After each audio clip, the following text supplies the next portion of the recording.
शादी से पूर्व विनोद से पहली मुलाकात ने तनु के मन में कुछ ऐसी कड़वी यादें छोड़ दी कि सुहागरात के दिन तनु ने विनोद के सामने एक अनोखी शर्त रख दी। क्या थी वह शर्त और क्या विनोद उस शर्त को पूरा कर पाया?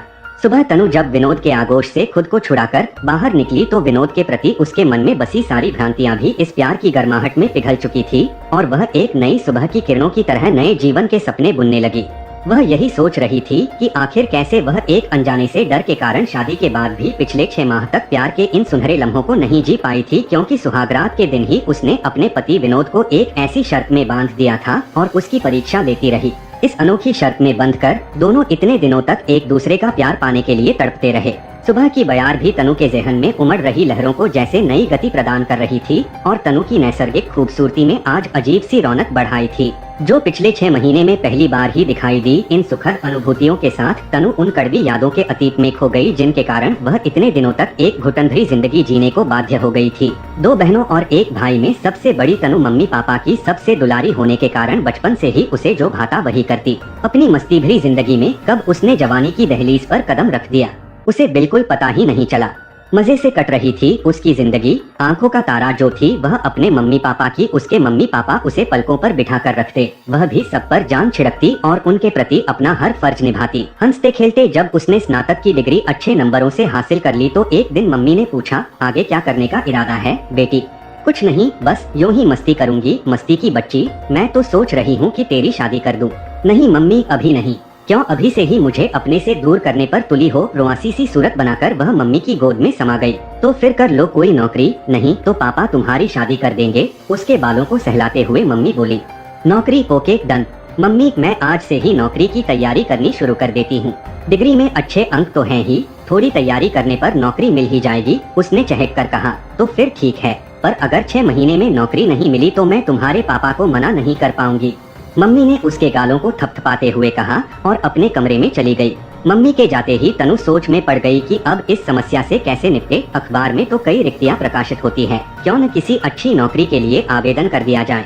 यही सोचकर उसने अखबार उठाया तो उसकी नजर रिक्तियां कॉलम में एक विज्ञापन पर पड़ी। जरूरत है राज्य सरकार में परियोजना सहायक की, आवेदक को स्नातक होना अनिवार्य है और प्रथम श्रेणी में उत्तीर्ण होना चाहिए। यह देखते ही उसका चेहरा खिल उठा, क्योंकि उसने स्नातक की परीक्षा प्रथम श्रेणी में पास की थी, इसलिए उसने फौरन आवेदन कर दिया।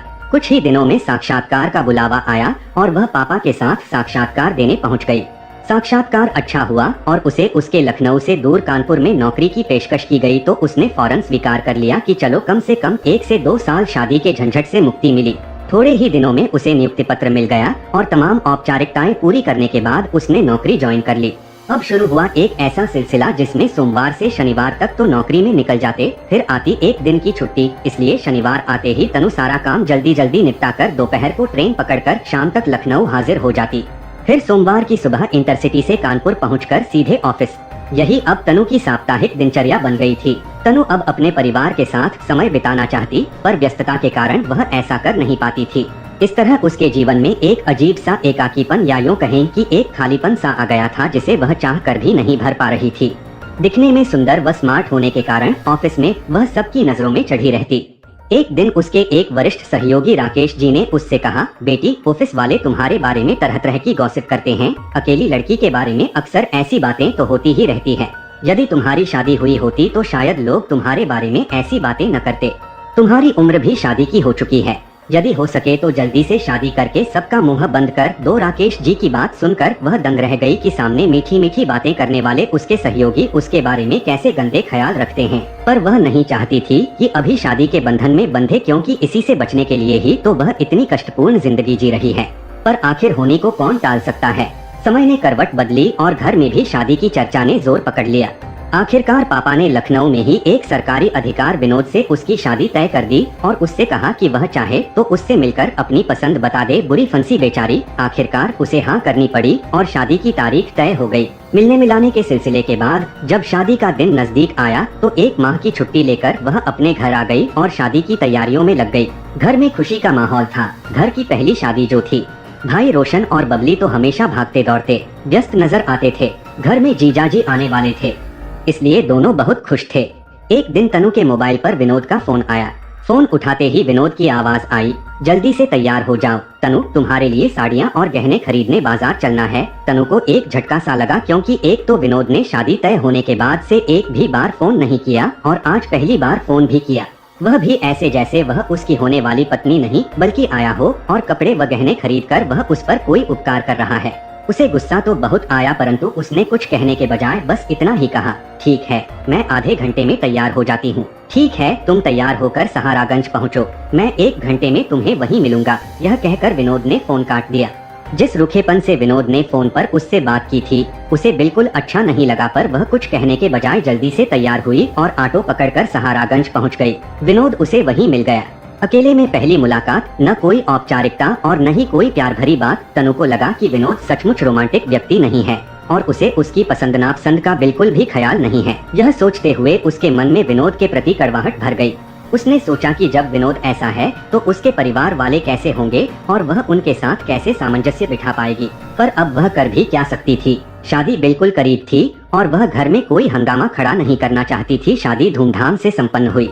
मम्मी पापा ने बड़े अरमान से अपनी सारी जमा पूंजी इस शादी में लगा दी ताकि वर पक्ष को कोई शिकायत न हो। विदाई के वक्त सारा परिवार गाड़ी के आंखों से ओझल होने तक खूब रोया और वह भरे मन से ससुराल पहुंच गई। उसकी सोच के विपरीत उसके ससुराल वालों ने पलकें बिछाकर उसका स्वागत किया और फिर शुरू हुई शादी के बाद की रस्म अदायगी। शादी के पूर्व विनोद से मुलाकात ऐसी कड़वी यादें छोड़ गई थी कि जिससे पार पाना तनु के लिए मुश्किल था। वह दिन भर यही सोचती रही कि पहली मुलाकात से जो प्यार की मिठास घुलनी चाहिए उसने कड़वाहट का रूप ले लिया और करीब आने के बजाय दिलों की दूरियां बढ़ गई थीं। बार बार उसके दिल में यही ख्याल आ रहा था कि जो व्यक्ति उसके आत्मसम्मान का ख्याल नहीं रख सकता उसके साथ वह अपनी पूरी जिंदगी कैसे बिता पाएगी। इसी बीच सारी रस्म अदायगी पूरी होते होते काफी रात हो गई और सभी रिश्तेदार चले गए। अब विनोद की भाभी ने तनु को छेड़ते हुए सुहागरात के लिए उसे उसके कमरे में पहुंचा दिया और अपने कमरे में चली गई। अंदर ही अंदर बेचैन तनु इस उधेड़बुन में थी कि आखिर वह ऐसे शख्स जिसके मन में उसके प्रति जरा सा भी प्यार नहीं है कैसे उसे अपना सर्वस्व सौंप दे। हिंदू परंपरा में शादी के बाद उसके शरीर पर तो अब विनोद का हक था और वह उसे कैसे रोक सकती है। यह सोचते ही उसका चेहरा पीला पड़ने लगा। इधर विनोद के कुछ दोस्त उसे घेर कर पहली रात को ही सुहागरात की हिदायतें और नुस्खे बता रहे थे। विनोद भी सुहागरात के सपने बुनता हुआ रोमांचित हो रहा था। आखिरकार देर रात को उसके दोस्तों ने उसे कमरे में ढकेल दिया और अपने अपने घर चले गए। विनोद के चेहरे पर तीव्र उत्तेजनाओं का ज्वार स्पष्ट नजर आ रहा था। मन तेजी से कमरे की ओर जाने को बेताब था, किंतु शर्म, संकोच, संयम, पारिवारिक मूल्यों की जंजीरों ने जैसे उसके पांव जकड़ रखे थे।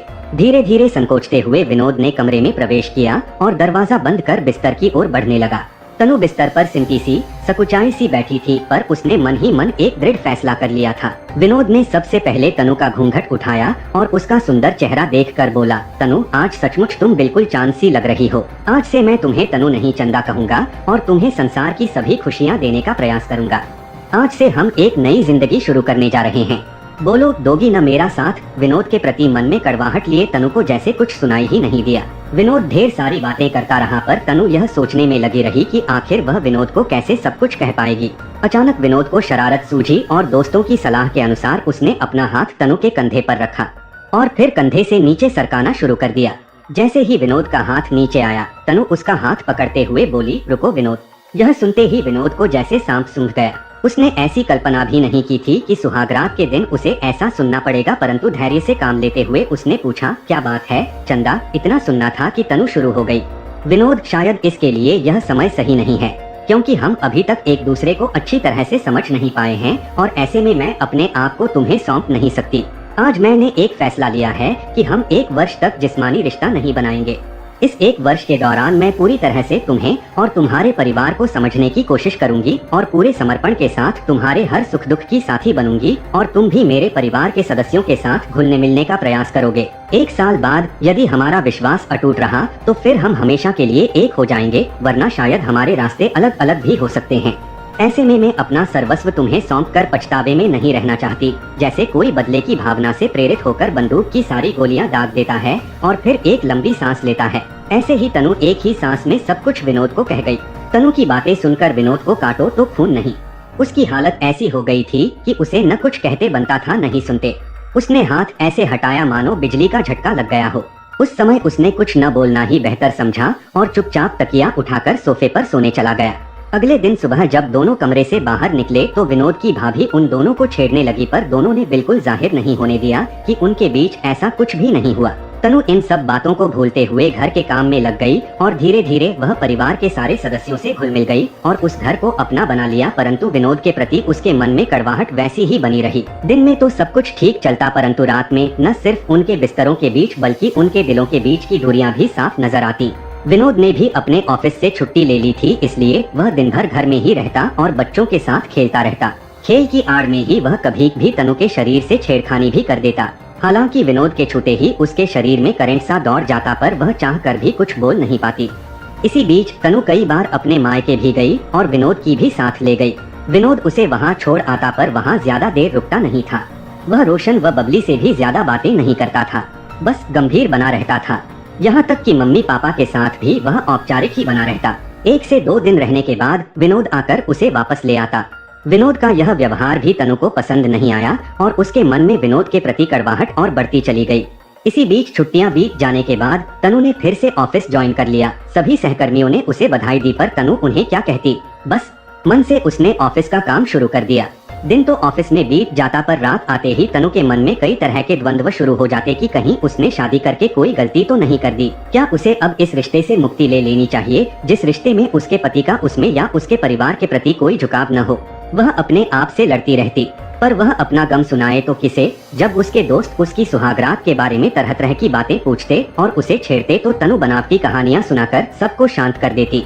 इस दौरान अक्सर विनोद से फोन पर बातें भी होती, पर रिश्तों की कड़वाहट इन बातों में साफ नजर आती। इस बीच वह कई बार लखनऊ भी आई और अपने घर जाने के बजाय सीधे ससुराल गई और ससुराल वालों को कभी इसका एहसास नहीं होने दिया कि उसके और विनोद के बीच कुछ अच्छा नहीं चल रहा। वह पूरे समर्पण के साथ अपने सास ससुर की सेवा करती और बच्चों के साथ खेलती।